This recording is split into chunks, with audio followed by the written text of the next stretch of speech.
hay más gente y muchos que no conocemos, ¿no? Porque supongo que serán del curso del doctorado o por ahí, pero en fin. Bueno, si queréis empezamos, presentamos aquí. Dime. Adelante, adelante, José Ignacio. Vamos a tirar para adelante con la precariedad de formación técnica que tenemos. Vale.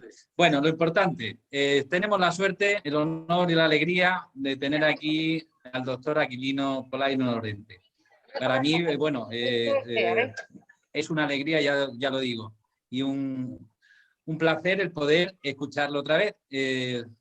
Tuve la suerte de conocerlo en los encuentros nuestros de Navacerrada y cada vez que lo oigo, pues entiendo que son muchos años de sabiduría y experiencia acumulada. Entonces voy a hacer un breve resumen. Digo breve porque el currículum, si no, nos daría para toda la hora de la charla. Y él me perdona y me corrige si meto la pata en alguna cosa. Bueno, aunque vive en la capital, pero él es de Cazorla y estudió, creo yo, la licenciatura en Granada, la licenciatura de Medicina, aunque luego hizo lo que es el doctorado ya en la Universidad de Sevilla. Además, también, por si tenía poco tiempo y aburrido, fue licenciado en Filosofía y Psicología y por Psicología Clínica creo que fue la Universidad Complutense de Madrid y el licenciado en Filosofía por la Universidad de Navarra.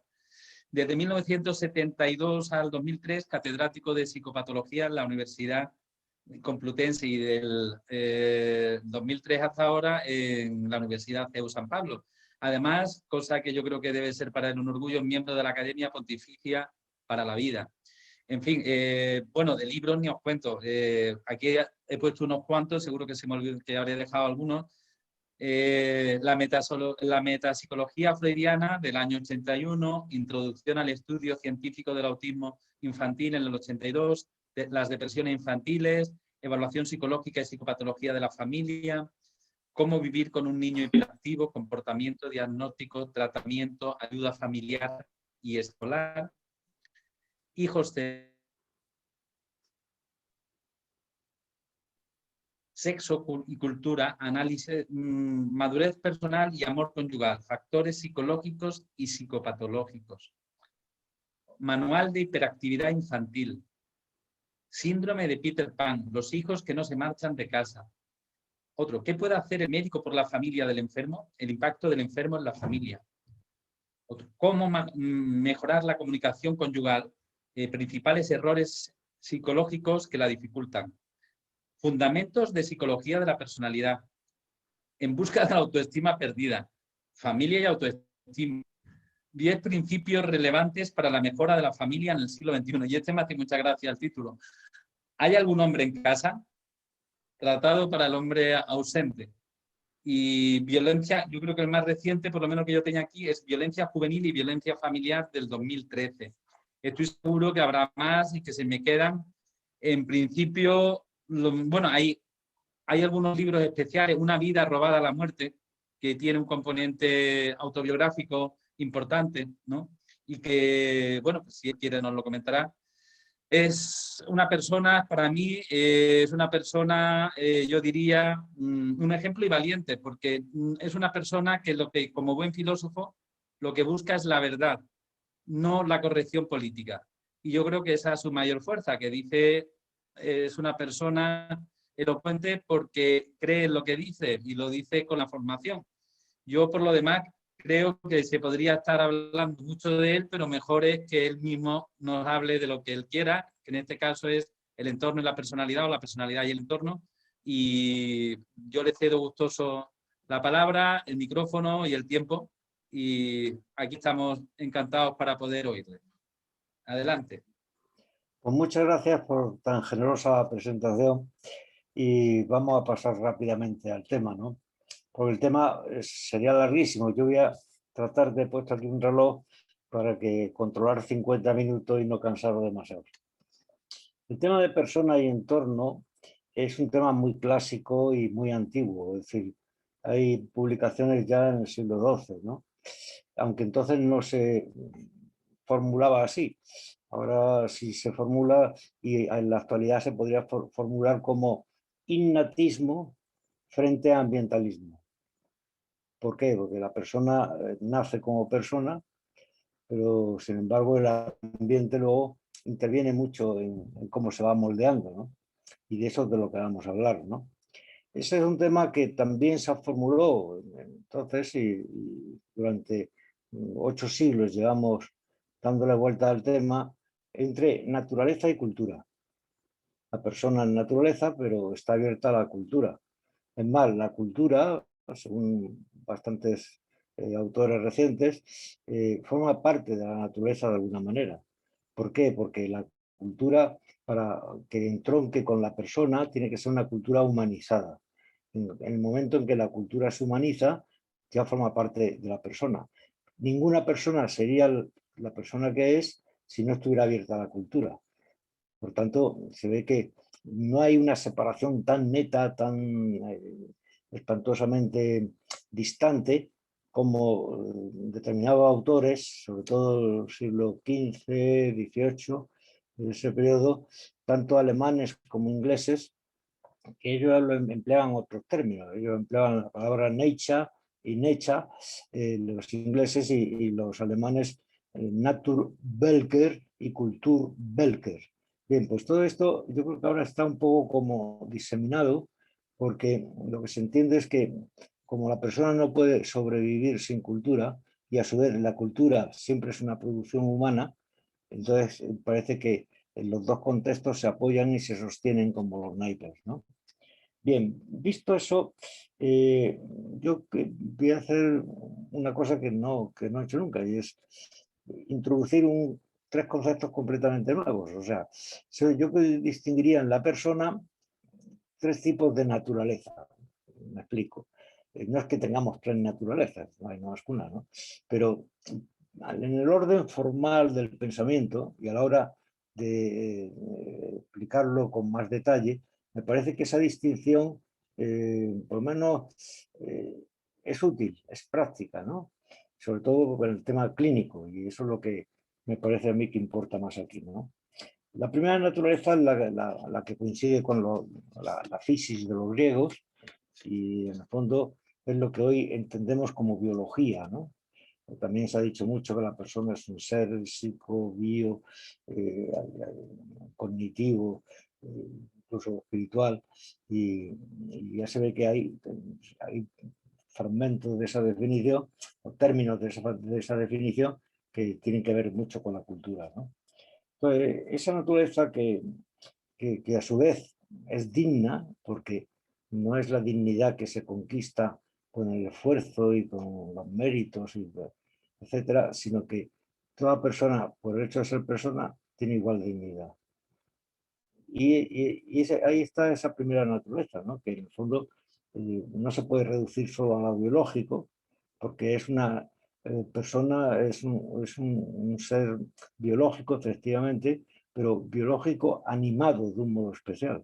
Y por tanto, lo espiritual, sin lo espiritual no habría persona tampoco. Por tanto, ahí entraría el tema del cuerpo y el alma, tampoco me puedo detener en él, pero sí saber que tiene mucho peso la herencia genética, lo que antecedentes familiares que todos estudiamos cuando hacemos una historia clínica, las actitudes, el código genético y también otra formulación más psicológica, más de nuestro tiempo, del siglo XX, es la distinción entre temperamento y carácter, ¿no? Ninguno de los dos son la personalidad, pero ambos, sin ellos no habría personalidad. Y el temperamento yo creo que expresa más sobre todo esa naturaleza, ¿no? Esa primera naturaleza, ¿no? que he dicho, ¿no? Bien, luego vendría una segunda naturaleza, entre comillas, porque esto hablar así me parece que es una barbaridad, pero bueno. Y con ello me quiero referir al entorno que más influencia tiene sobre la persona, ¿no? Y ahí estaría fundamentalmente la adaptación que todo ser vivo tiene que hacer a su medio. Somos seres que para poder continuar con la vida tenemos que ajustarnos y tenemos que resolver conflictos. Y ahí hay, naturalmente, muchos dilemas que luego en la clínica arrojan sus contenidos y por tanto son como envolturas. Por eso ya hablo de segunda naturaleza. Son como una especie de cebolla, que son como cáscaras que se superponen y que en la clínica pues a veces hay que detenerse y desmontar una cáscara o estudiarla, analizarla, comprenderla, compartirla con el paciente, ¿no? Por ejemplo, hablo de rebeldía o sometimiento. Eso es frente al entorno. ¿Quién es la persona hoy más adaptada? ¿La que se somete al medio ambiente y vive todos los modos y costumbres que hay en nuestra actual sociedad? ¿O por el contrario, el más sano desde el punto de vista de la salud mental es el que es más rebelde? Pues ahí está un poco el dilema que cada uno tendrá que resolver, ¿no? O el tema de la masa y el individualismo. Y ahí se dan también muchas paradojas, porque por una parte nadie quiere dejar de ser masa, es decir, singularizarse, hacerse relevante en un contexto, pasar inadvertido o desapercibido, decimos, eso es en el fondo la masificación, pero a la vez todo el mundo quiere estar por encima de todo el mundo. Y por tanto, todo el mundo quiere triunfar, y todo el mundo quiere ser un gigante, y todo el mundo quiere sorprender. Y por tanto, hay entre la masa y el individualismo, pues hay unas luchas potentísimas en la intimidad de cada persona, ¿no? O el problema de la identidad, entraría también en esa segunda naturaleza, que hoy se discute. Hay muchísimos autores que dicen que la persona no hay identidad. La identidad es de quita y pon, y que eso se cambia y que según el contexto donde nos tenemos que adaptar, pues la persona tiene unos comportamientos o tiene otros, pero no tiene una especie de programa continuo con una serie de valores o de objetividades, de rasgos que permiten distinguir a esa persona y diferenciarla de otra, ¿no? Dentro de esa segunda naturaleza también otro asunto que hay que atender porque también tiene su volcado en la clínica es la presión social. O sea, en los países con las democracias avanzadas, sin embargo, la presión social también se siente. No será la de los países totalitarios, o sea, otra cosa está más dulcificada, etcétera, pero presión social hay, ¿no? Y sobre todo en el moldeamiento del estilo de vida, ¿no? Pues ahí estaría el tema del consumo de tabaco, del alcohol, la propia anorexia, por ejemplo. Yo creo que hay determinantes de presión social muy fuertes. La adicción a la pornografía, pues otra cosa. Todo el problema identitario que hoy se plantean los adolescentes sobre si quieren desear ser de otro género distinto y estarían los trans. Y eso simultáneamente que el feísmo, que está de moda, cuanto más peor vestido vaya uno, mucho mejor, también por comodidad, pero también por otras razones, porque es moda, aunque luego cueste carísima la ropa fea, y a su vez también el buenismo, y es que todo es fenomenal, todo es maravilloso, todo. Vivimos en un paraíso y ciertamente bajo un cierto punto de vista lo es decir, nunca hemos vivido tan bien como en la actualidad, desde el punto de vista del confort, de los medios, de la salud, etc. Pero desde otros puntos de vista, pues no. O todo el asunto de la presión social del movimiento LGTB, la ideología.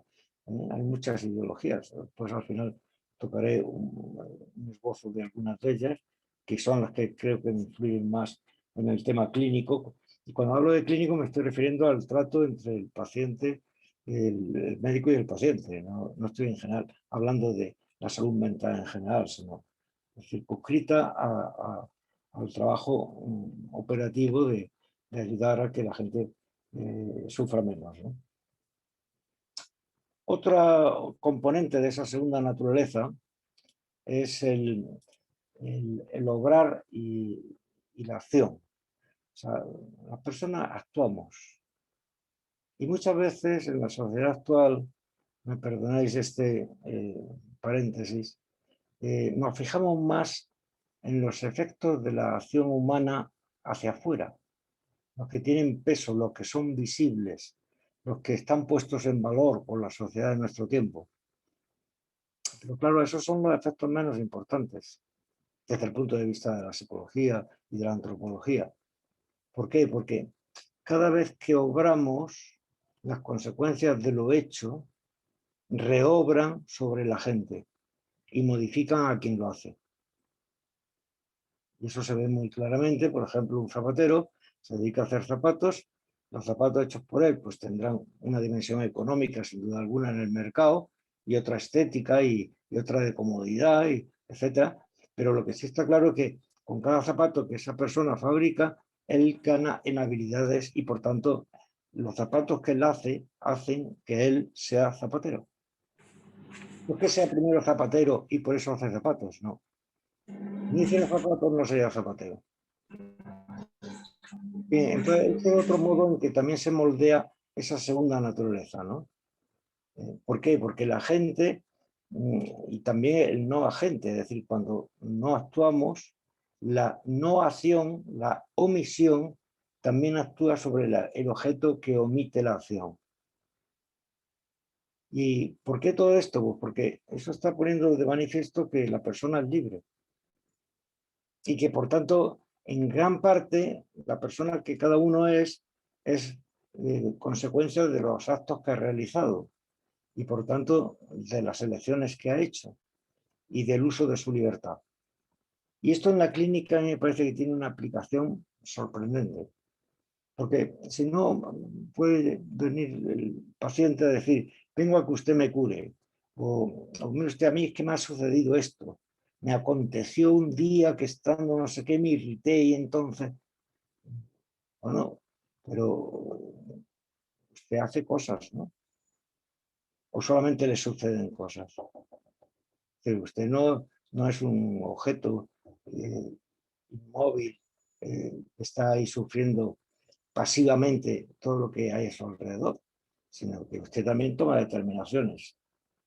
Entonces yo creo que eso hay que tenerlo en cuenta porque me parece que puede ser muy operativo a la hora de que el compromiso de que el paciente sea un ser activo en su propio proceso terapéutico, ¿no? Una cosa es que nosotros como especialistas le ayudemos, pero después el que tiene la última palabra es él siempre, ¿no? Y la debe tener, no se la podemos quitar, ¿no? Y por último, dentro de esta segunda naturaleza a la que me estoy refiriendo, y que también tiene mucha importancia sobre la salud mental, son los hábitos entendidos en el concepto aristotélico, ¿no? Es decir, hoy no hablamos de hábitos, sino hablamos solo de comportamiento, pero detrás de cada comportamiento hay hábitos, que son los que permiten obrar con facilidad como obramos. ¿Por qué escribir a unos le cuesta tanto y a otros tampoco? Pues probablemente porque hay un hábito que está gestionando esas acciones y las está dirigiendo.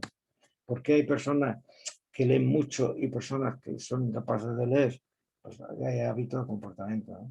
Y eso está moldeando la personalidad y la persona, porque cuando uno lee, nuestro cerebro está aprendiendo y está enriqueciéndose con mucha información. Y esa información está cambiando también nuestra manera de pensar y nuestro estilo de vida, y nuestros valores y nuestra, etcétera. Entonces, esos hábitos me parece que serían muy importantes y ponerlos encima de la mesa también en la clínica, que curiosamente casi nunca se habla de ellos, ¿eh? En todo caso, el hábito de fumar, tal, eso tiene mala prensa, eso se critica, pero no en el sentido de conducir la vida a donde uno pretende llevarla. Y en ese sentido yo creo que la felicidad no se puede entender sin hábitos. Y si el sufrimiento tampoco se puede entender sin hábitos. Porque un mismo sufrimiento a una persona la martiriza y la destroza y la lleva a la desesperación, y ese mismo sufrimiento en otra persona la engrandece y hace de ella un gigante. Por tanto, depende qué hábitos se ha formado ahí, ¿no? Y paso, en tercer lugar, a la tercera naturaleza. La tercera naturaleza yo creo que está hecha de dimensiones muy variadas, como por ejemplo lo que se dice de uno, lo que se siente, lo que se piensa de uno es decir, el conjunto de la opinión de los demás acerca de uno. Y esto también tiene aplicaciones inmediatas en la clínica, es decir, una persona que le importa más, lo que digan de ella o lo que diga ella de sí misma. ¿Por qué nos conducimos? ¿Por lo que puedan decir los demás? ¿Por el miedo al ridículo? ¿Por la buena satisfacción que a nuestro alrededor producimos diciendo lo que los demás quieren oír? ¿O mantenemos nuestras opiniones a pesar de que sean convenientes para la gente que nos rodea? Porque hablamos de personalidad dependiente, por ejemplo, como una cosa horrible, ¿no? Casi siempre vinculado mucho a lo afectivo y solo a lo afectivo. Bueno, pero y la dependencia del quedar bien o la dependencia de socialmente ser relevante o la dependencia de evitar todo conflicto, de esa no hablamos nunca. ¿Y es que esa no existe, acaso? Bien, en esa tercera naturaleza, y aunque a lo mejor me he equivocado en el modo de colocarla, pero la veo así, estaría toda la relación de apego afectivo. Es curioso que de las formas de apego, de attachment entre madre e hijo, padre e hijo, ahora se habla también de apego entre iguales, de apego adulto. Eso está muy de moda, pero todavía no se ha profundizado. Es decir, es una pena que de los 4 tipos de apego clásicos que se describieron y se estudiaron en la primera parte del siglo XX, sin embargo, de los 4 que hay, solamente uno es bueno, el apego seguro. Y sin embargo, todo padre, toda madre, por el hecho de serlo, creen que ya saben manejar el apego, que ya saben educación afectiva. Y no han oído nunca hablar del apego. Y no se han formado en apego.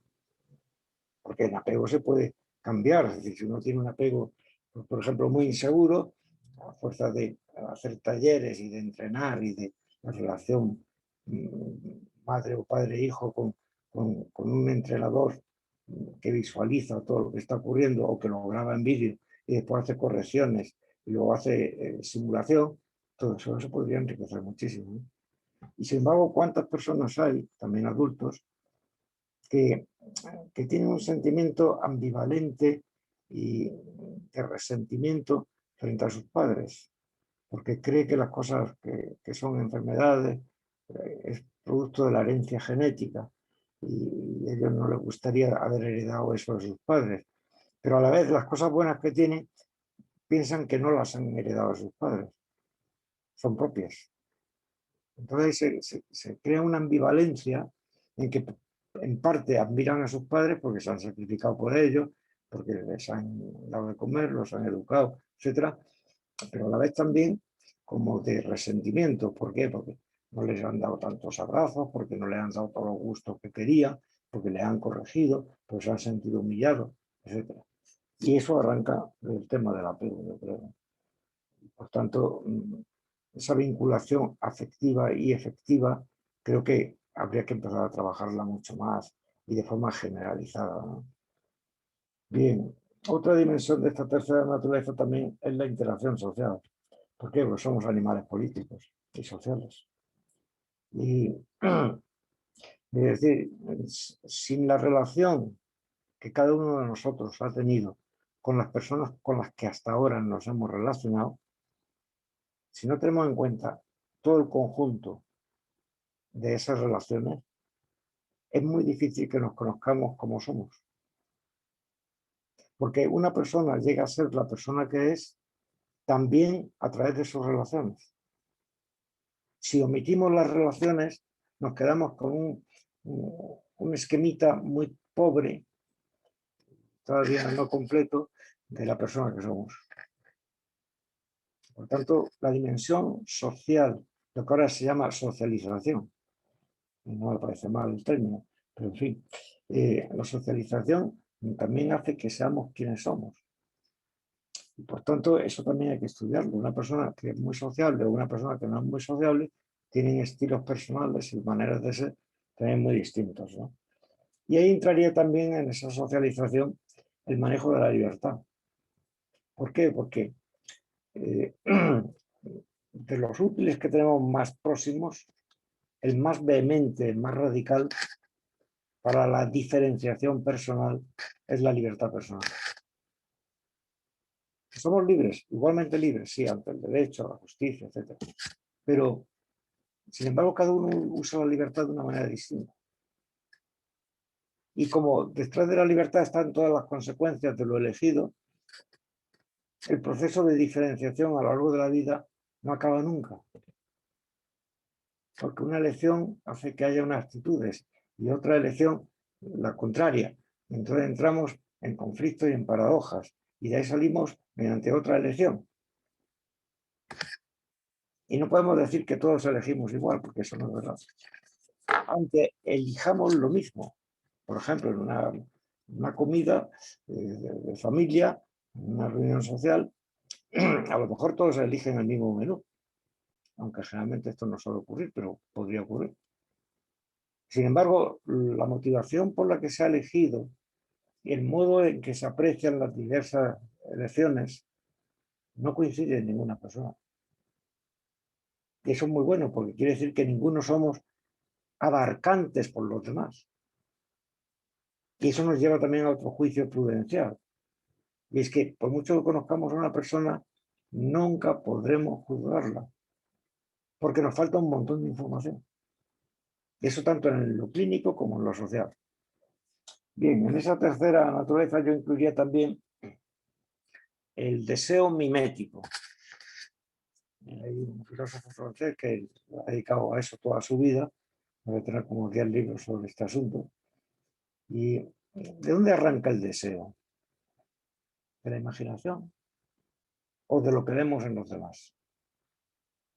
Pero el argumento que da este señor es que la mimesis hace que procuremos imitar a los demás en aquello que consideramos que los demás tienen valioso.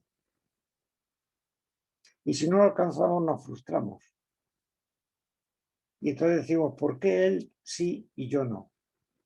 Y ahí engancha con la envidia, con el resentimiento, con descalificar a esa persona porque tiene más que uno o porque ha conseguido encarnar un valor que yo no tengo.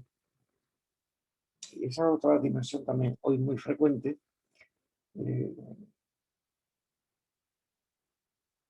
Entraríamos ya en el moldeamiento cultural, ¿no? Es decir, la singularidad individual, pues tanto en los gestos como el lenguaje, como el modo de vestir, como los gustos, los sabores, los olores, etcétera, todo eso está moldeado culturalmente. Y tenemos además un país fabuloso porque la diversidad aquí es bestial. Yo, así como la vista no la tengo muy bien, me estoy esforzando, pero sí, gracias a Dios puedo estar con vosotros y veros más o menos. El oído, en cambio, que para la música no me funciona muy bien, sin embargo, para el timbre de voz sí. O sea, yo oigo hablar a una persona y puedo distinguir si es de Huelva, o es de Cádiz, o es de Granada, o es de Sevilla. Con solo oírlo, minuto y medio. Pero lo mismo pasa con el señor de Oviedo. Es decir, es una constelación de sonidos impresionante, ¿no? Es decir, y que eso, la sensibilidad auditiva, no sé por qué. Lo mismo me pasa también cuando me pongo al teléfono, en cuanto que oigo la voz, ya estoy viendo la persona, la clínica. Generosidad. Pero por lo que ocurre en las circunstancias necesarias. Al final lo que no le pongo es el nombre, porque los nombres ya con la memoria tampoco me salen. Se ve que vamos perdiendo facultades, pero otras están ahí, ¿no?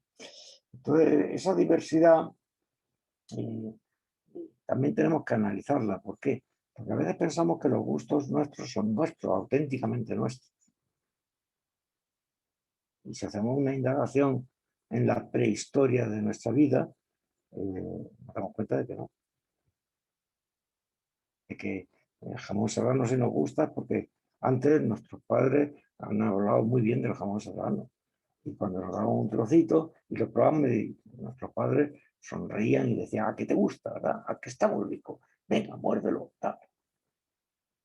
Ya, bueno, objetivamente el jamón me parece que es una cosa muy rica y muy buena, pero el que lo hayamos ensamblado en nuestra construcción personal, eso está muy abierto a la cultura.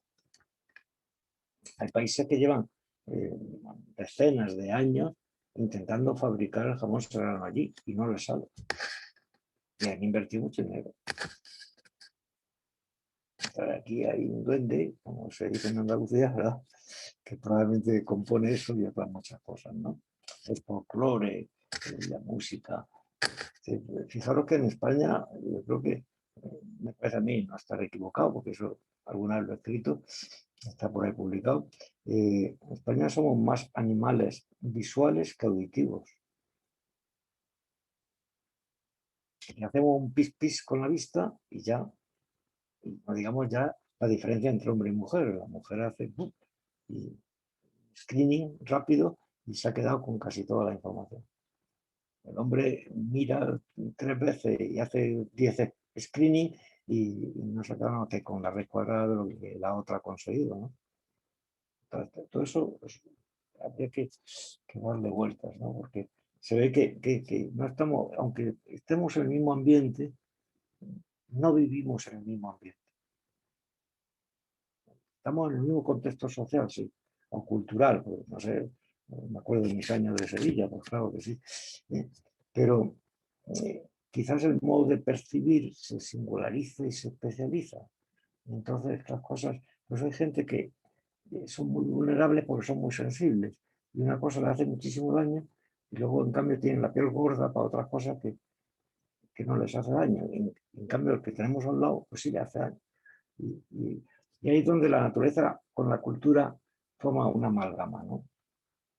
Bien, con esto entro ya en la recta final y es el ensamblaje. O sea, esas 3 naturalezas, con perdón que he distinguido, se tienen que ensamblar, tienen que unirse, tienen que ajustarse. Y entre ellas, pues hay a veces muchos conflictos, ¿no? Por ejemplo, la ignorancia que tenemos cada uno de nosotros mismos frente al afán de autenticidad o de tener una identidad muy neta. ¿Eso cómo se resuelve? Muy difícil. Y esos problemas de ensamblaje, lo cultural, lo natural. O, por ejemplo, un dipolo que también nos crea muchos conflictos es seguridad-libertad. Yo prefiero la seguridad o la libertad. La libertad tiene riesgo. La seguridad, pues, hace que me sienta, en fin, absolutamente seguro, a la redundancia. No me equivoco. Pero, ¿podemos disminuir la libertad para sentirnos más seguros? ¿Hasta qué punto? ¿Una seguridad cerrada a la libertad sería segura? ¿Una libertad que no busca la mínima seguridad podría vivir en la vida de un ser humano? ¿Podría latir allí? Y yo creo que son problemas de soldadura, de ensamblaje, ¿no? O el problema entre el yo real, el yo social y el yo personal. Cada uno nos conocemos y sobre la existencia del yo ahora hay unas polémicas tremendas, porque hay gente que dice que no existe. Bueno, siempre han existido esas polémicas, pues ya en Fichte y en Hume ya hay cantidad de locura sobre el yo, ¿no? Bueno, pero la palabra el pronombre personal que más veces hemos dicho en nuestra vida, sin duda alguna, ha sido yo. Es que yo opino, es que no, mi opinión, pues yo iba a ver otro día. Pues a mí ese no me ha pasado, porque yo, ¿cómo es posible que? Pero a su vez tenemos cada uno un yo ideal. Y a veces entre el yo real y el yo ideal hay unos conflictos tremendos, ¿no? Y yo creo que es problema de ensamblaje, ¿no? De no conocernos por límites, de no conocernos bien, de que la naturaleza y la cultura no han funcionado muy acordes, ¿no? O el problema de la masa de diferenciación, que ya lo he hablado antes, o el colectivismo, ¿no? Que se puede confundir como una especie adaptación total y absoluta. Y a veces somos emprendedores, somos innovadores, nos reinventamos, como ahora dice la gente. Cuando uno se reinventa, ¿qué pasa con la memoria? Si no tuviéramos memoria, no tendríamos conciencia de que nos hemos reinventado. Un reinvento personal significa que aniquilamos todo lo que hemos hecho hasta ese momento, renacemos de nuevo, o por el contrario lo empleamos en un sentido light, y lo que queremos decir con reinventarnos es que somos un todoterreno que nos adaptamos a todas las circunstancias, sean las que fueren. Bueno, pues yo creo que habría que matizar y habría que... Bien, y una última cuestión, y ya sí que acabo, y he ido muy bien, sí, muy bien. O sea, porque llevo 30 minutos, ¿eh? Me saltan muchas cosas, pero gracias a Dios estoy cumpliendo. Si no lo hago pesado. Es lo que yo llamaría, que yo creo que esto tiene ya más proyección todavía, el tema de la clínica, hablar de persona y ambiente, de vulnerabilidad y reduccionismos que hacen que el peso humano en cada una de nuestras consultas actuales sea horroroso. Yo no sé vosotros, pero mi experiencia es esta. Personas que antes, en una consulta de seguimiento, en media hora, hablábamos de todo, incluso hacíamos terapia, ajuste de medicación, etc. Y en 30 minutos, 45 minutos ya habíamos acabado. Ahora no. Ahora como me descuide es hora y media. ¿Por qué? Por todas esas rupturas que se han producido. En el fondo, yo creo que estamos en un proceso de fragmentación personal. Que no es igual tener un cuadro depresivo moderado, leve o incluso grave, clásico, que se repetirá y no lo evita, continuará en el mundo produciéndose. Eso es una cosa, y otra muy distinta es que esa persona además, su hija de 14 años, le ha denunciado. Su mujer se ha ido con otro. Y además ahora le han dado un aviso de que a lo mejor o le liquidan con el finiquito o tiene que adelantar marcha a su casa. O que los amigos le han hecho el bullying en la empresa. O que la empresa la ha trasladado a un país europeo. Empieza usted a sumar cosas y dice, bueno, efectivamente mi misión es tratar la depresión, pero cuando se dan todas esas circunstancias, no estará eso condicionando la evolución de esa depresión. Y si aquí puedo yo ayudarle, aquí poner otro parche, aquí poner un ensalmo para que resuelva su problema, ¿debo o no debo hacerlo? Aunque se alargue la consulta.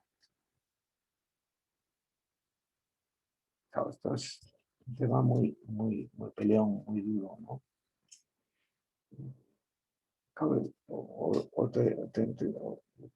la gente a veces tiene actitudes muy ideologizadas. No me refiero a la política, ¿no? Refiero a la antropología, ¿no? Por ejemplo, el pragmatismo. Que si la persona no rinde a tope en su trabajo, pues ya todas se queja, entonces ya todo va mal, entonces ya no es el que era. Ya. No, pero, ¿por qué pone usted en principio son los resultados? No, los resultados son el final, no al principio. Y los resultados, lo más importante es que usted sea feliz trabajando. No que gane más o que gane un poco menos. O que tenga una habilidad fenomenal para en 10 minutos diagnosticar y tratar a un paciente. Ahora tarda usted más porque está más mayor y también necesita más tiempo. ¿Qué vamos a hacer? O, por ejemplo, el pasotismo. Una persona que todo le da igual, una especie de indiferentismo, y que tampoco ama su trabajo. O sea, su trabajo es mercancía, es un bien intercambiable por otro bien, que nada tiene que ver con el sujeto. Eso ahora se da así, ¿eh? O sea, hay cantidad de gente que incluso cuando le preguntan la profesión no sabe explicarte en qué trabaja. ¿Por qué? Porque es un productor de asesoramiento estético. ¿Eso qué es? El otro es una consultora de qué. ¿De dónde ha estudiado usted consultoría? Pues no sabe en qué sitio, ninguno. Y el otro ahora se dedica a trabajar aquí en el ordenador para cambiar los brillos y la luz, componer así series que hace falta poner en detalle para que luego el espectador se sienta más atraído. Unos cambios. Y ese cambio también influye, porque hay gente que tiene la actitud de que el cambio por el hecho de serlo es bueno. Todo lo que cambia es bueno. Lo que no cambia, lo que permanece, son muy malos. Lo nuevo es fenomenal. Lo viejo, obsoleto. Eso es ideología. Eso es ideología y no es política, ¿no? Que es ideología antropológica. Eso al final puede causar muchos problemas, ¿no? O la pandemia que tenemos de emotivismo. Todo lo importante hoy es cercanía, empatía. Las palabras, ¿no? Pero, por ejemplo, la palabra querer ahora se utiliza mucho menos. Se seguirá utilizando siempre porque es imprescindible, ¿no? Pero lo importante son las emociones. Y a la vez, muchas terapias se dirigen a gestionar emociones. Quiere decir, bueno, pero yo no digo que no se deba hacer, si se puede y se sabe. Pero si uno le pregunta qué es una emoción, le ponemos en un compromiso. Y si le preguntamos cómo se gestionan las emociones, un taller, pues le ponemos en un compromiso al cuadrado. Con esto no quiere decir que no, o sea, que esté en contra, no. Yo creo que hay que conocer las emociones y hay que gestionarlas, efectivamente. Pero quizá no por esa vía tan pragmática de la gestión como si fuera un asunto económico, ¿no? O un asunto administrativo. Lo que hay que entrar en el rondón de lo que es una emoción, ¿no? Porque si no, al final nos pueden decir aquello que decía una persona cuando cometió un error y decía, lo siento mucho, y le contestaba al jefe, ¿y qué hago yo con sus sentimientos? ¿De qué me sirven a mí? Es que son muy inhumanos, ¿no? Por compasión y por sentir lo mismo que el otro y ponerse en sus zapatos, pues me dice mucho que lo haya sentido mucho, ¿no? Cuando está pidiendo perdón, a su manera, ¿no? Con eso hay que... O la ideología del deseo. Lo importante es que ningún deseo se frustre. Claro, tú dices, bueno, en la vida de cada persona, ¿cuántos deseos hemos satisfecho de verdad? En plenitud. ¿Y cuántos deseos no hemos satisfecho nunca? Y nos sale un balance que, en fin, habría que tomar por saco otra vez. Mejor no. En fin, el balance a veces es horroroso, ¿no? Y eso porque también es una ideología, es decir, no todo deseo. La definición de persona no es animal deseante. Eso yo no lo he visto en ningún sitio. Me dan ganas de empezar a dar vueltas al tema y sacar un libro con el animal deseante, a ver qué sale de ahí, ¿no? Pero me parece que no va a dar tiempo a tanto, ¿no? O también el voluntarismo, que eso está ahora muy de capa caída, pero todavía entre gente mayor sí que se da, ¿no? La normativa, el cumplimiento, el deber, por el deber, ¿no? Yo no conozco a ningún español todavía que cuando haya cumplido con el deber de pagar Hacienda se sienta feliz.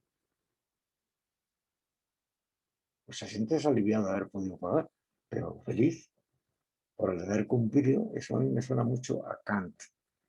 Y es un kantismo que a mí eso no me gusta.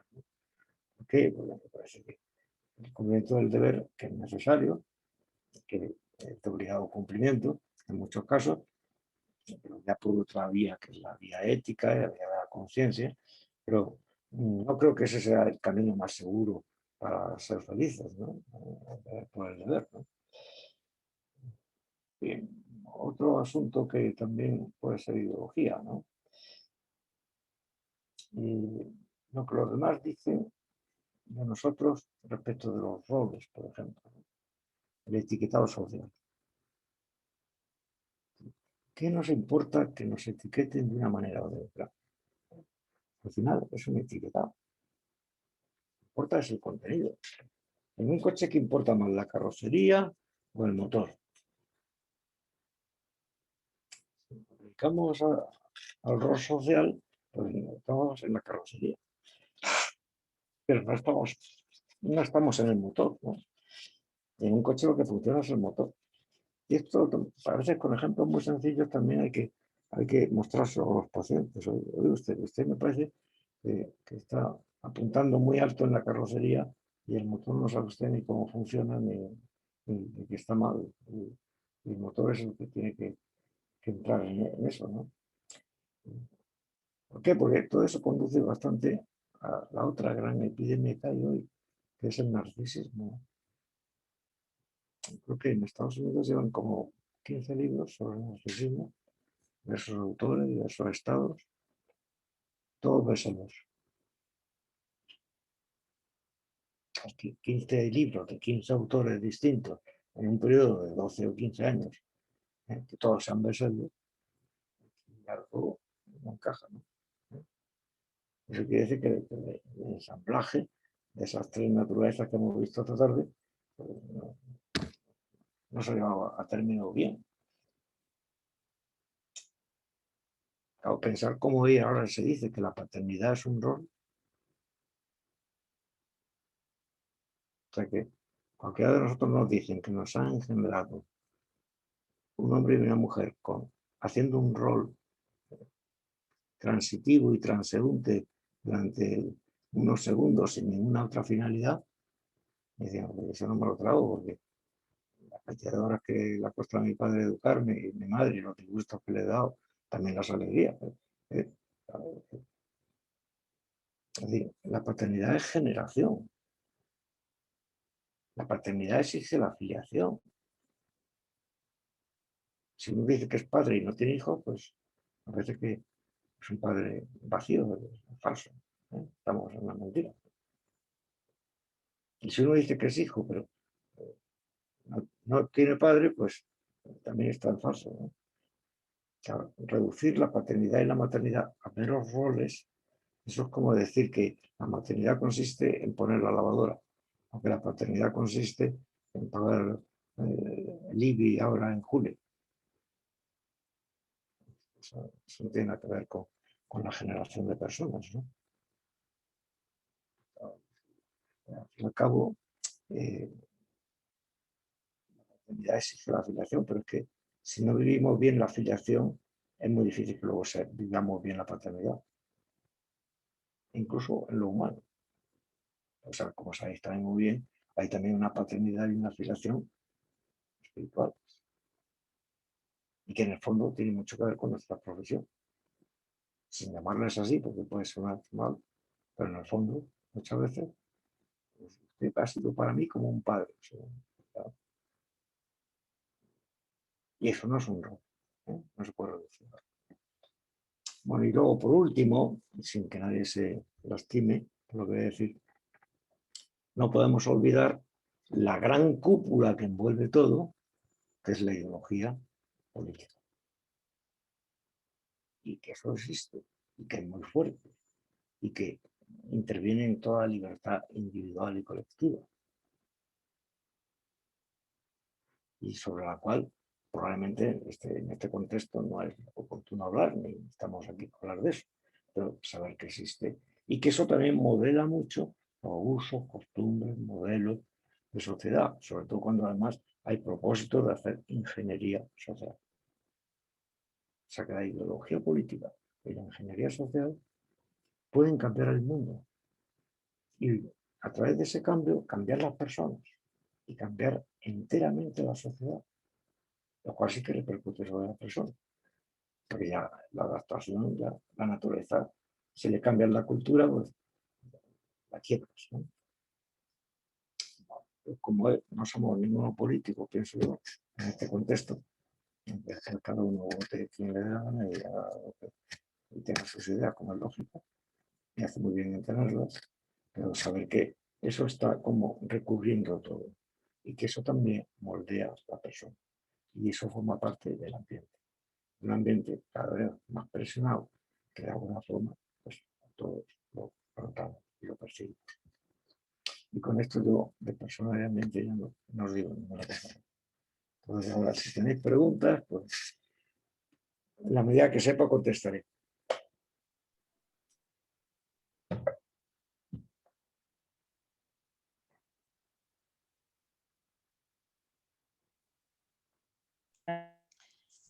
Bien, ¿algún Yo creo que ya se ¿alguna me persona que aplauso quiera hacer porque preguntas? ¿José solamente Ignacio? creo que habrán surgido muchas preguntas, ¿no? No, yo decía que a ver si animen la gente porque ha habido muchas.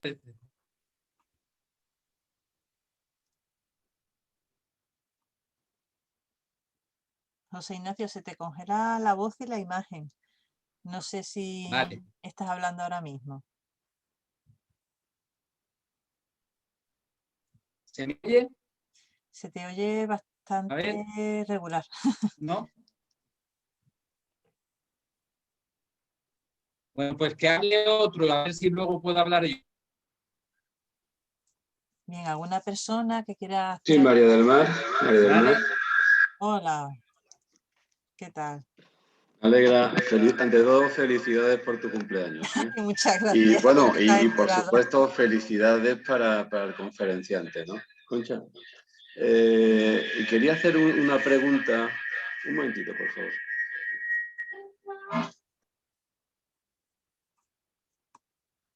Sí, es que se estaba acoplando el sonido, disculpad. Quería preguntarle al profesor Polaino y señalar un tema social, por supuesto. El tema de la importancia que tiene el ensamblaje, como él ha llamado, como en algunos sitios se llama también la articulación de la estructura de la subjetividad, de las dimensiones de la estructura de la subjetividad. Y en este punto a mí me gusta, que es un tema esencial para la construcción del sujeto, la construcción y más que construcción, la formación del sujeto. El tema construcción tiene un sesgo demasiado peligroso y yo prefiero hablar de formación más que de construcción. El profesor por ahí no sabe por dónde voy, ¿no? Que hay ciertos valores en la construcción de la personalidad, en la formación, perdón, del sujeto, de la personalidad, que influyen demasiado en la prisa por construirse con propósitos demasiado excelentes. En ese sentido, yo me pregunto que la importancia que puede tener en la medición del tiempo de la persona que viene a un terapeuta con problemas, medir los tiempos para que esa persona se forme bien en su personalidad, ¿no? Quizás la persona tengamos demasiado prisa por los valores sociales que hoy tenemos en formarnos de manera excelente. Y eso crea ansiedades, ¿verdad? ¿En qué medida un terapeuta mide el tiempo de formación de una persona que está desestructurada, que está desarticulada? ¿En qué medida un terapeuta es capaz de decir lo de Antonio Machado, ¿no? Despacito y buena letra, que el hacer las cosas bien importa más que el hacerlas O todo lo contrario, usted va demasiado lento, vaya usted un poquito más deprisa. Yo tengo el interés, yo me dedico a la filosofía, yo soy antropólogo, me dedico a la antropología filosófica. ¿Cómo un profesional, un terapeuta, es capaz de medir esos pasos para mover a más o retener las ansias de una persona en solucionar un problema? Esa era mi pregunta, profesor.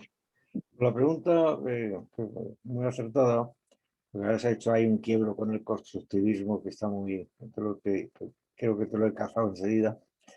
Yo creo que hay que volver a lo de siempre, porque la clave es la paciencia. La paciencia está fuera de... O sea, no cotiza en bolsa, no existe.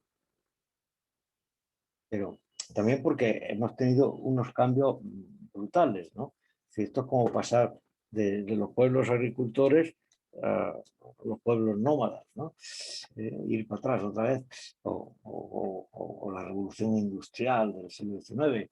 Estamos en la cuarta revolución industrial, dicen algunos, pero todo es acelerado.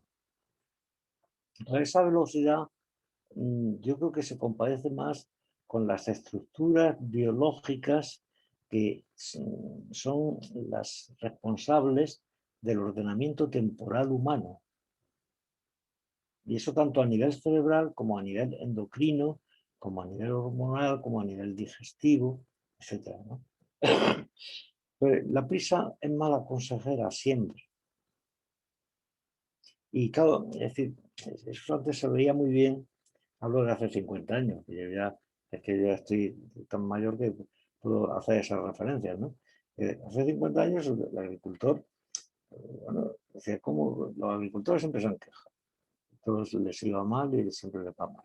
Pero yo creo ya como una especie de tópico, ¿no? Pero es que cada vez ellos decían, bueno, yo he sembrado, pero ahora miro al cielo y hoy hay nubes, mañana puede haber tormenta, pasado puede haber una helada, y luego cuando vaya a florecer esto, pero todo es una larga paciencia.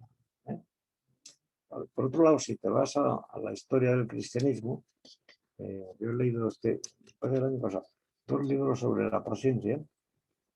Entonces lo que te dice un autor de la Sorbona, teólogo, que yo creo que está vamos, de Sagrada Escritura sabe un montón, lo que te dice es que lo que se produjo la conversión del mundo pagano al cristianismo fue la paciencia.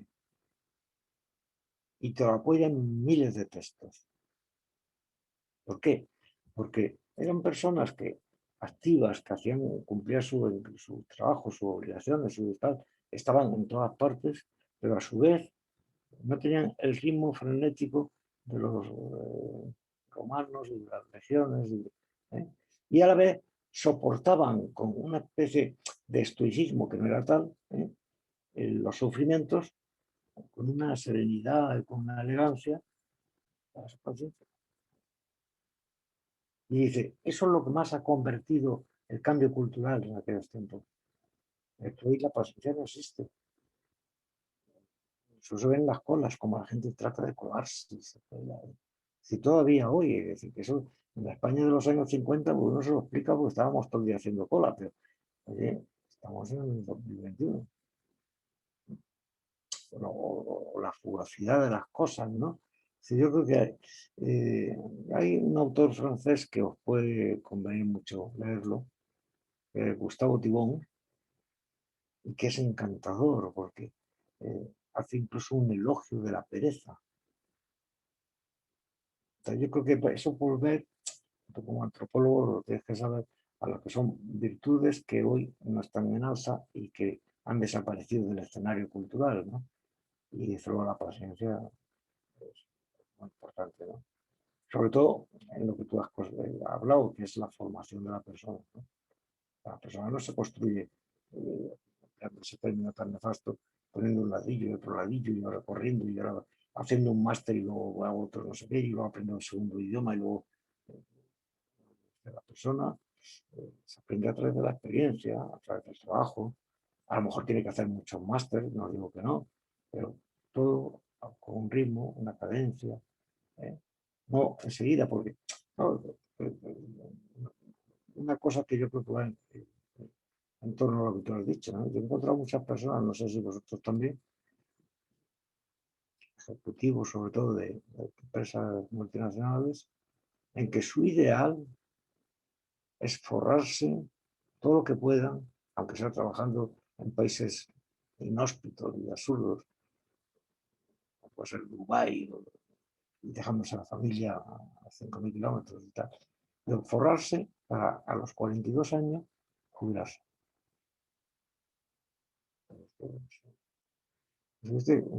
Una persona que se jubila a los 42 años, como le toque vivir hasta los 92, ¿qué hace en 50 años? Y además, ¿qué sabor le está dando usted al trabajo? Si no, el trabajo es una cosa que usted cambia por otra cosa. Es una canica que saca de un cajón, se la lleva allí al señor le da unos papeles y usted cambia canicas por los papeles. Pero usted no sabe que cuando usted cambia canicas por papeles, esa acción le está conformando a usted como un cambiador. Usted hace de su trabajo una mercancía. Usted se convierte en un mercader del trabajo. Y eso afecta a su persona, ¿sabes? Que aquí hay un tema muy, muy potente. En fin, yo es que me alargo mucho. ¿No? Muchas gracias, profesor.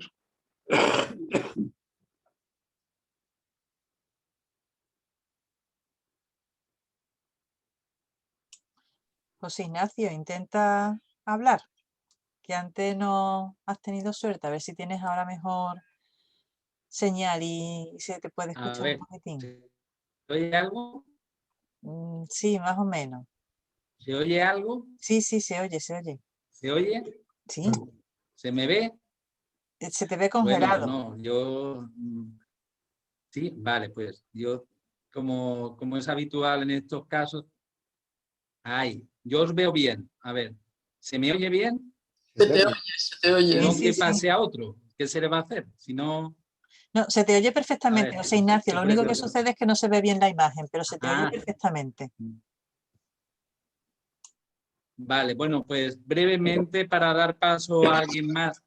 A mí ha habido muchas cosas que me llaman la atención, pero que quizás en la sociedad actual lo que ha dicho de esto último que está comentando tiene que ver lo de la mercadería, el cómo vivimos más en función de la repercusión social y descuidamos más el cambio interno que produce nuestras acciones. Si podría extenderse un poquito más sobre ese tema. Sí, con mucho gusto. Vamos a ver, toda acción... vamos a ver si la garganta funciona. Toda acción se puede contemplar desde el punto de vista filosófico desde ángulos muy distintos, ¿no? Por ejemplo, desde la causalidad aristotélica, y te sale una cosa muy distinta, ¿no? Es decir, ¿cuál es la causa más importante? La causa final. Es más, se ha dicho siempre en filosofía que la causa final es la causa primera, porque si no hay un fin que conseguir, la causa no funciona. Pero si la causa empieza a actuar, hasta que no llega al fin, la causa final no queda satisfecha. Bueno, pues hoy la causa más importante de todas es la causa eficiente. Y por eso se puede remodelar desde otro punto de vista. Lo que la gente se pregunta es el cómo se hace esto. No el qué estoy haciendo, ni el por qué tengo que hacer esto, sino el cómo. Es decir, que hay una despersonalización de las acciones humanas. Yo no hablaría de robotización, porque la persona sigue siendo libre, condicionada por todos los elementos que hemos visto, pero sí trabaja como al estilo del robot, una especie de cosa mecánica, ¿no? Pero claro, eso lo va conformando como lo que no es. La persona no es un mecano, no es un robot, pero si se emplea así, ¿por qué? Porque usted ha invertido, es decir, la causalidad en Aristóteles, es decir, La causalidad material la ignora, la formal también, y solamente le interesa la causa eficiente. Y de la causa final no habla nunca. Mire usted, pues, ha perdido todos los trenes, ¿no? Ahora, en el fondo, la pregunta se puede decir de manera menos filosófica o técnica. Es decir, es que la acción, cuando sale de nosotros, está arrastrando lo cognitivo y lo afectivo. Pero ni lo afectivo ni lo cognitivo han llegado a su plenitud hasta que no termine la acción. Cuando termine la acción, en unos segundos o en menos tiempo todavía, no lo sé, lo hecho por nosotros vuelve sobre nosotros y nos transforma. Es decir, cada cosa que hacemos es transformadora del mundo. O si yo fumo, o si esta conversación que estamos teniendo aquí, esto está cambiando átomos y moléculas por todas partes, seguramente, ¿no? Aparte de que vía satélite, hay usted saber el lío que estamos montando, ¿no? Y toda acción humana transforma el mundo. Pero lo que no nos damos cuenta es que nos transforma a cada uno de nosotros. Por tanto, es autotransformante. Y el aspecto de la autotransformación por la acción es lo que la gente no atiende. Hay personas que, buenísimas por otro lado, pero un poco ignorantes en este punto, ¿no? Que lo que valoran, por ejemplo, es lo reputado socialmente que está un trabajo o lo económicamente convenido en ese trabajo. Claro, según eso, pues un futbolista que gana 20 millones de euros al año, pues es súper guay, ¿no? Bueno, pero y la enfermera que atiende en una UCI a personas agonizantes y que tienen un sueldo miserable, ¿qué tiene más valor? Y aparte que ahí habría que meter otra dimensión de la cual yo no he hablado, pero que está implicada, ¿no? ¿Existe la vocación profesional o no? Resulta que las profesiones que mejor ranking social tienen hoy son las vocacionales. Y las que son de plasticurri, pues resulta que son las que están las últimas en el ranking social. Es decir, que no somos tan tontos ni tan ignorantes como parece. Porque si no, ese ranking social no saldría. La admiración por el personal sanitario. Otra cosa es que después no hay un equilibrio tampoco socioeconómico en la sociedad en que vivimos, ¿no? ¿Por qué? Porque a las 8 de la tarde venga a aplaudir con el COVID y después las horas extra que había que pagarles no se les paga. Entonces, ¿en qué quedamos? ¿Eh? Pero sí estamos en el eficientismo y no en el finalismo. Y toda aquí viene la pregunta ahora del millón. Digo ¿usted se va a morir o no se va a morir nunca? Y cuando se muera, ¿va a ser una muerte eficiente o final? Y ya entonces hemos tocado madera porque yo creo que a muchos aliados no se les puede decir esto, le damos un disgusto, ¿no? Pero como que hay mucho respeto a la muerte, ¿eh? Yo una vez que recuerdo de chaval, de más joven que era más idealista todavía, se me ocurrió hacer un estudio comparativo entre cómo es la muerte para los gallegos y para los sevillanos. Porque son respetos diferentes, a esa conclusión llegué. Se respetan en ambos sitios muchísimo, pero son respetos distintos. O sea, el gallego yo creo que está eso nimbao de niebla, de meigas, de cosas extrañísimas, ¿no? El culto a los muertos, de entierros con, si puede ser 17 curas mejor. Además, si no vas de entierro, te apuntan ya en la lista negra para siempre. Culturalmente es así. Sevilla yo creo que no es así. Solo que Hay gente que si tiene que andar 5 kilómetros más con tal de no pasar por el cementerio, pues lo hace todos los días 5 kilómetros más.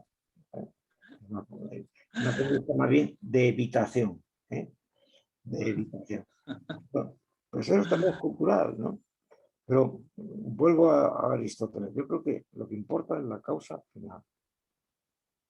¿Usted cuando trabaja, por qué trabaja? ¿Por el precio que le van a pagar? ¿Por el salario? ¿Por sacar a su familia? Pero también puede usted aspirar a más cosas, ¿eh? Porque la intencionalidad, la causa última por la que usted, que eso forma parte de lo íntimo de nuestra conciencia, eso puede tener grados y grados y grados y subir usted escalones hasta no parar, ¿no? Y eso es lo que hace que usted disfrute con su trabajo además. Porque está usted plenamente consciente de que con todo lo que está haciendo, se está haciendo. Usted es, pero no está hecho. Y la vida consiste en hacerse. No en construirse, hacerse. Hacerse haciendo. Y por eso las acciones no son indiferentes. Creo que son importantísimas. Pero precisamente como queremos hacernos bien, pues paciencia, calma, serenidad, apoyo.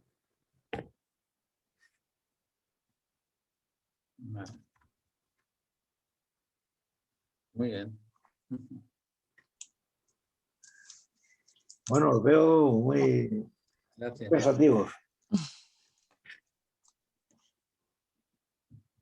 Bueno, no sé si hay alguna última Otra persona, a ver si intervención. quieren. Yo no sé cómo vamos de tiempo. Bueno, vamos realmente Una ya última apurados. quizás nos da tiempo, ¿no? Son las 9:20 ya. Sí. Tampoco Vale. debemos de cansar al ponente. El pobre no ha parado de hablar. Nosotros hemos estado en silencio, pero él no ha parado de hablar, el pobre. No sé si hay alguna última intervención. Si no, pues Bueno, pues damos por sí. finalizada A ver, la jornada. La el verdad doctor es que Álvarez de está repente- hablando, pero no tiene micrófono. Manolo, estás sin micrófono. Tiene que activarlo. A ver si se lo puedo activar yo. Doctor Álvarez tiene que activarse el micrófono. Tienes que darle en la Ya está, esquina Ahora. inferior izquierda. Ahora. Ya Vale. está, ya está, ya está. Creí que dependía de María del Mar. No, Y no, como no, me lo puedes tiene activar tú manía, solito. como tiene manía, digo, me ha castigado porque siempre hablo Qué- mucho. Qué mal. Oye, María del Mar, ¿no? Yo malo lo que quiero terminar felicitándote porque hoy cumple 50 años, muy Muchísimas bien gracias. aprovechados. Y como secretaria de la Sociedad Andaluza de Medicina Psicosomática, pues lo estás haciendo de pegada y sustituyendo incluso a Javier Cano, ¿eh? Ujú. Pues que muchas gracias y que rezamos por ti hoy, Muchísimas para gracias. que cumplas otros 50 del mismo estilo, por lo menos. Y que vosotros lo veáis. Y Claro que sí. exactamente. Y luego yo a Aquilino darle las gracias porque ha estado sublime. Es una pena, pero una penita pena que los medios técnicos nos hayan fallado, en cierto modo. A mí por lo menos me lo ha reducido en calidad y creo que a casi todos. Pero que, joder, esto es mucho pedirle, pero si Aquilino el año que viene, prometiéndole unos buenos medios técnicos, nos repitiera, te lo agradeceríamos en el alma, Aquilino. Pues de aquí al año que viene seguramente, primero hay que estar aquí, que no lo sabemos. Y segundo, probablemente diga otras cosas distintas, porque todo cambia, ¿sabes? A la velocidad Sí, que vamos, claro. Bueno, pero de ilusión también se vive, eso De sí. ilusión también se vive. Muy bien, Aquilino, creo que nos ha satisfecho, nos ha llegado muy bien, insisto, por este desmerecimiento técnico, pero que aquí tenemos para nosotros profundizar, haciendo sesiones petit comité y con los que no han podido incorporarse, y nos va a dar mucho de sí todo esto. Muchísimas gracias porque nos has ayudado mucho. José Ignacio, da el visto bueno final y cerramos, ¿eh? Muchas gracias a todos. a mí me da pena el tener que cerrar porque yo seguiría, pero bueno, pues Dios dirá eso, más ocasiones más adelante, cosas nuevas que seguro que están surgiendo. Y muchas gracias a nuestro ponente por su generosidad y bueno, y por habernos despertado tantas cosas, porque yo me pienso ahora releer con detenimiento todo lo que ha hablado. Muchas gracias y que sea hasta pronto. Muy bien, pues gracias a todos. Muchísimas gracias, profesor. Muy bien, muchas gracias. Muchas gracias. Adiós. Muy bien. Gracias, María del Mar. Muchas felicidades. Muchas gracias. Dios mío, se va a enterar toda Sevilla y media España de que cumplió Claro, años hoy. Dios claro, mío. claro, ¿Cómo va a pasar claro. desapercibida? Hasta en Estados Unidos. Luis Hurtado. Es verdad. Es que los Estados Unidos también tienen mucho que ver aquí. No se te oye, Luis. ¿No? Pues yo No, creo que sí. Yo estoy limpio en mi micrófono. Sí, se escucha muy A bien. propósito, ya se fue el profesor. Le iba a preguntar que si sabía de dónde yo había nacido. Como dice que es capaz de distinguir de dónde las personas han nacido hablando. El profesor Polaino, ¿dónde cree usted que yo nací? Pues no lo sé, porque me parece que como has hablado tantos años inglés, ya ha cambiado un poquito el tono, pero a lo mejor puede ser de Andalucía o de Extremadura. Bueno, yo nací en Huelva, pero usted es muy inteligente porque lleva razón. Después de estar hablando este lenguaje horroroso que yo nunca aprenderé, digamos así, pues el acento que tengo es terrible. Me han llamado de que soy de las Canarias, de Venezuela y de todos los sitios, pero no. Nací en un pueblito muy chiquitito de Huelva, al cual me acuerdo mucho de él. Es un gran sitio, bueno, Huelva. Y muchísimas gracias por todo lo que usted ha hablado. Creo que ha sido interesantísimo la conferencia y me ha enseñado muchísimo. Se lo agradezco muchísimo y se lo agradezco a Manolo que nos junta a todos y podemos charlar desde tan lejos y sentirnos unidos. Pues Así que muchísimas gracias. muchísimas gracias y hasta la próxima vez cuando podamos reunirnos. Muy bien.